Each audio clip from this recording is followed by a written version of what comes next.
Olá, estamos de volta aqui, direto do estúdio do NetSeg, aqui na ISC Brasil 2023. Uma experiência que estamos comemorando um ano depois da edição do ano passado. Foi uma experiência muito bacana. A gente só quer agradecer os nossos patrocinadores, Shure, Dealer, Johnson Controls, Braco, Averhub e Abseg, né, que traz aí muito conteúdo pra gente, né? Mas agora, neste momento, estou aqui com a Ana Flávia Belo, que é da CoSafe e vai contar um pouco pra gente sobre a experiência dela aqui na ESC, né? Ela está aqui do nosso lado com um stand próprio. Conta, Ana, bem-vinda. Muito obrigada novamente, porque eu tive a honra de estar o ano passado com vocês Verdade, aqui. Então, para mim é uma felicidade estar conversando com vocês e com a sua audiência, que eu tenho certeza que é altamente qualificada. Legal, bacana. Sim, é o segundo ano também que a CoSafe está aqui na ISC. Estamos vizinhos esse ano aqui. Sim, de stand. lado a lado. Isso, a CoSafe é uma empresa que nasceu na Suécia em 2015, que está no Brasil desde 2019. E nós somos um hub de gestão de crises. Nós trabalhamos com tecnologia, também com consultoria e treinamentos, tudo focado para suportar as organizações, ajudar as organizações no preparo e também na resposta em caso de incidentes críticos e crises. E que não falta, né? Nesse Brasil, né? A gente diz que o setor de crise só cresce. Só cresce, né? Infelizmente por um lado, Verdade. mas para a nossa empresa acaba, né, que tem aí uma oportunidade de mercado. De mercado, legal. Você sabe que eu estava outro dia entrevistando um amigo já antigo, né? O Rogério da Concept Blindados, né? Aí ele falou que ele esteve fora do país, e quando ele fala, as pessoas não entendem o que ele faz. Quando ele fala que ele blinda carros, as pessoas pensam que deve blindar o carro do exército, o carro do presidente, das autoridades. E ele fala, não, blinda o carro no dia a dia, porque o Brasil bate recordes e são recordes que a gente não gostaria de ter, mas Exato. Aí surgem as oportunidades. Exato, Né? e uma vez que as crises acontecerão de qualquer forma, não nos resta outra alternativa a não ser desenvolver resiliência, ou seja, essa capacidade da gente se fortalecer e enfrentá-las, não apenas no sentido de sobrevivência, mas no sentido mesmo de desenvolvimento de novas capacidades que façam com que a gente consiga aí ter sucesso mesmo diante das adversidades que surgirão. Haja visto agora, né? Passamos por 2 anos aí de crise, entre aspas, mas, né, ambientado por uma pandemia, mas que estamos aqui vivos, né? Temos que comemorar nesse momento com o que a gente tem para fazer. E fortalecidos, não é?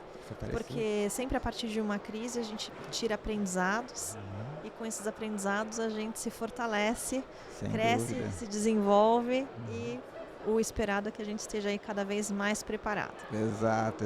Falando em crise, né, a gente teve recente algumas experiências em escolas, né? Exato. Que a escola passou a ver, além da, entre aspas, o inimigo externo, né, que sempre ronda os edifícios e os prédios comerciais, também contar com a questão interna, né? Foi um grande desafio para as escolas e eu acho que você tem alguma experiência, né? Sim, falando sobre segurança em escolas, especificamente esse cenário de agressor ativo ou o famoso active shooter, eu tive até a possibilidade, a felicidade de fazer parte hoje aqui na feira de um dos painéis falando de segurança em escola. Que e legal. esse foi talvez o principal objeto sobre o qual eu conversei com as pessoas que estavam lá presentes. A CoSafe, ela tem grande experiência em segurança em escolas, porque nós temos uma tecnologia para resposta à emergência, para notificação em massa, e hoje a gente já protege mais de 1 milhão de alunos na Europa. E agora estamos começando a atuar em escolas também no Brasil.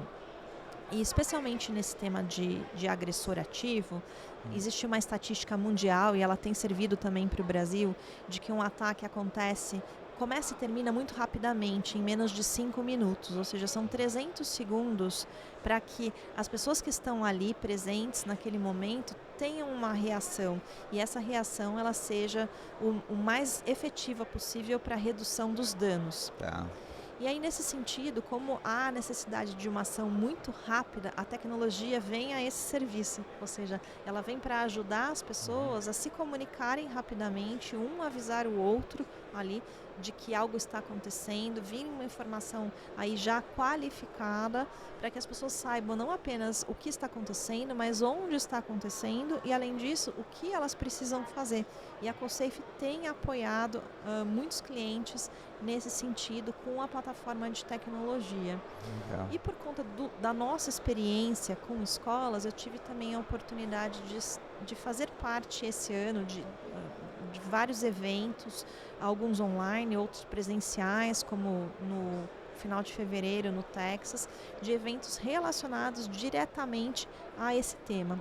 Tá. E você trouxe muito bem essa situação, que o agressor ativo, esse cenário de agressor ativo, ele é muito diferente do que a gente estava mais acostumado aqui no Brasil, em termos de violência. Porque aqui, como você comentava até a questão do carro blindado, a gente está, infelizmente, acostumado com a violência urbana. De Dia um a dia. agressor externo, não é? Alguém que vai invadir, alguém que vem de fora e, portanto, eu preciso me preocupar com o controle de acesso, eu preciso colocar barreiras de entrada dessa pessoa. Mas no cenário de agressor ativo, não é um caso de violência urbana. A motivação, ela é muito diferente de uma violência em que alguém vai lá ou para roubar um objeto ou para se vingar, né, perante um alvo específico. A motivação é uma motivação diferenciada, ela é mais egocentrista e ela tem uma origem em uma doença mental, em uma questão ali, muitas vezes a partir de uma situação de bullying, de uma situação de insatisfação, e que esse agressor, a maior parte das vezes, ele está lá dentro, como você comentou. Ele é um aluno da instituição, ele é um ex-aluno da instituição, ele é um funcionário, um servidor da escola, né? A gente está falando aqui em escola, poderia ser outros ambientes, que são soft targets também. E esse é um entendimento muito importante. Então, você tocou num ponto exato, Luiz. Esse agressor, ele está lá dentro. E aí a gente precisa aprender não apenas a responder a esse evento, mas entender quais são as características desse agressor, por que ele chega a esse ponto, onde ele começa a ideação dessa violência e o que o ambiente escolar, junto com as famílias, pode fazer lá atrás. Para minimizar isso, né? Exato, para, se possível, evitar que chegue nesse ponto, porque o agressor de hoje, um dia, ele não teve nenhuma intenção de fazer isso. Então, em que momento ele vira essa chave? E o que as pessoas podem fazer para identificar que ele virou a chave, para acolhê-lo em seus conflitos, em seus sentimentos negativos naquele momento, para que ele não venha a desenvolver outras características e outros comportamentos que vão se agravando ao longo do tempo e que vão combinar com um ataque, como infelizmente tem acontecido aqui no Brasil e fora do Brasil.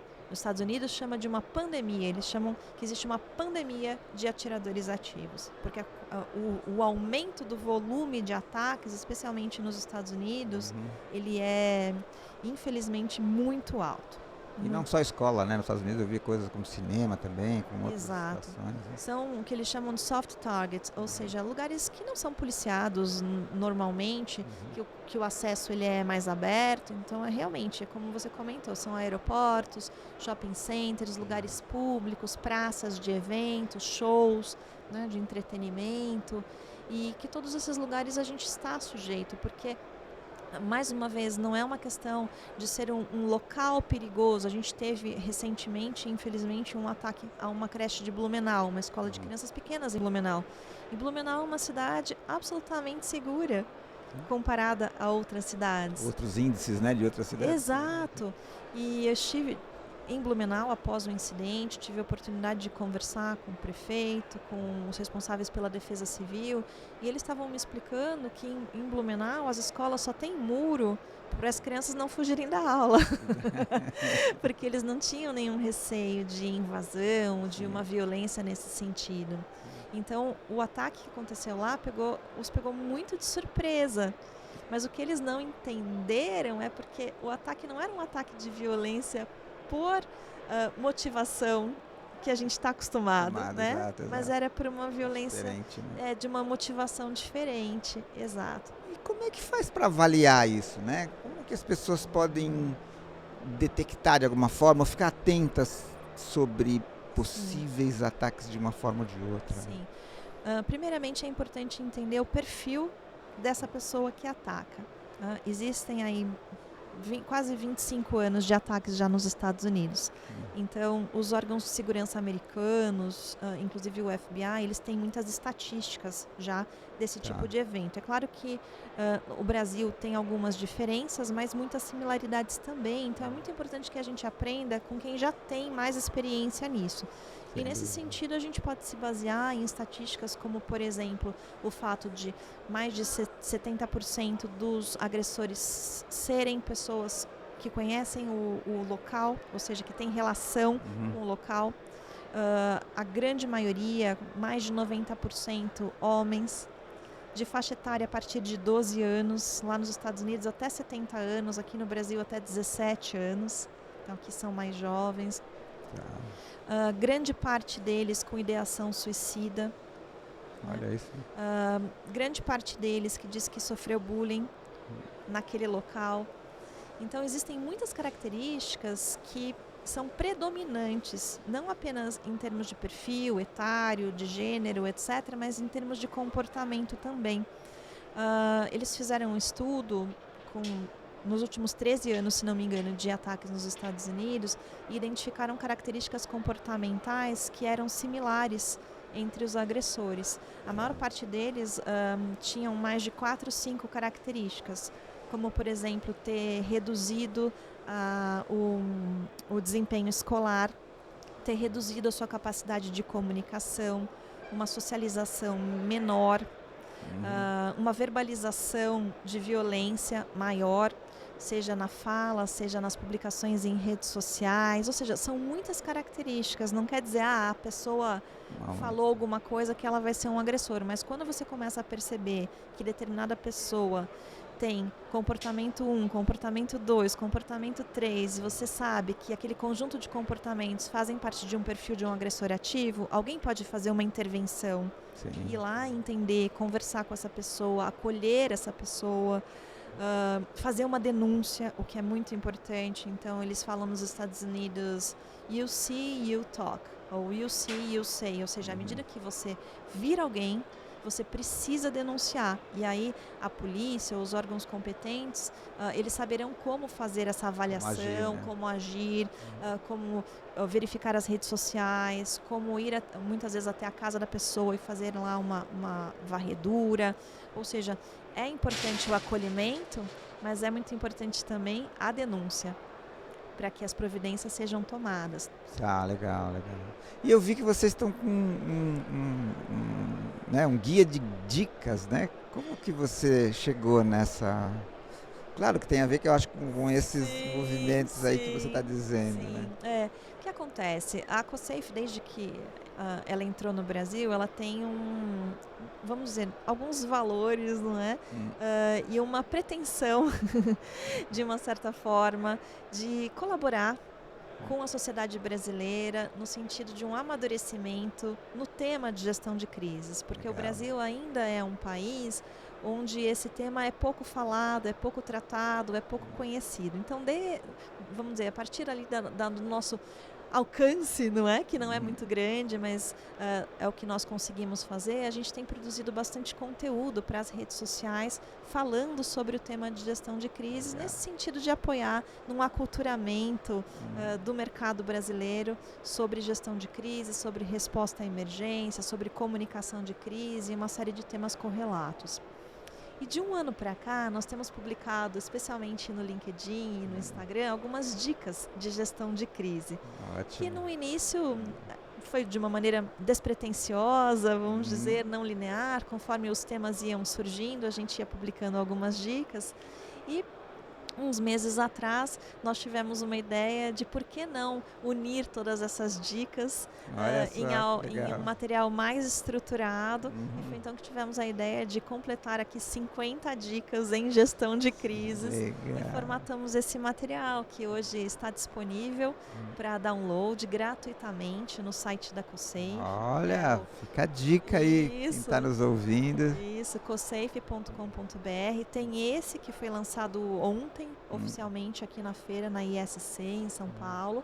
Mas nós temos vários e-books lá, todos para download gratuitos. Temos resposta a desastres, temos um de resposta à emergência em escolas, temos um de resposta a emergências em condomínios, temos um de comunicação de crise, ou seja, é bastante conteúdo para quem quer aprender mais, para quem gostaria de entender um pouquinho melhor sobre esse tema, que pode ajudar. E a gente sabe que é só um ponto de partida, a gente não tem nenhuma pretensão de esgotar esse tema em 50 dicas, ao contrário. Sim. E a gente tem até no final aqui uma área de colaboração para quem pensar em outra dica, pode já mandar para a gente. Não, parabéns, olha só, esse é um trabalho que é muito importante, né? Tem uma coisa aqui no Brasil, sempre me incomodou muito, quando você abre um setor novo, que seja para um evento e tal, você vai procurar dados para poder se informar e tal, tem muito pouco. As principais associações de cada segmento também não têm os dados. Aí os órgãos governamentais também não têm, então você fica sempre... E esse compilado de informações sobre determinado tema é fundamental. E assim, é o que você falou, tem que disseminar, tem que ser gratuito, todo mundo tem que ter acesso. É uma forma de você realmente, né, minimizar esses impactos que a gente vem sofrendo na nossa sociedade. Né? Muito legal. Perfeitamente. Olha, eu só tenho a agradecer, Ana, aí a tua predisposição de estar com a gente novamente. Eu que agradeço. E vou deixar aquela câmera para você mandar o seu recado, convidar o pessoal que ainda não veio. Onde é que está o teu stand? Venham para a ISC, ainda tem o dia de amanhã. Nós estamos aqui bem ao lado do estúdio de gravação, então bem na entrada da feira, do lado direito, stand da CoSafe. Venha conhecer os nossos materiais, as nossas soluções e também experimentar uma balinha sueca. Você já experimentou a nossa bala sueca, Luiz? Eu não, vou ganhar uma bala sueca. Vou ganhar uma bala sueca. Que é uma bala, vamos dizer assim, que há quem ame e há quem não goste nada dela. Então, não, eu experimentei, é uma que da brinquedo, deve ser uma explosão de sabor, né? Isso mesmo. Então venha experimentar para saber se você vai ser daquelas pessoas que amam ou odeiam. Legal, Ana. De novo, obrigado. Eu que agradeço. E fiquem a dica todos vocês e até a próxima entrevista. Muito obrigada. Valeu. Muito obrigada, Luiz.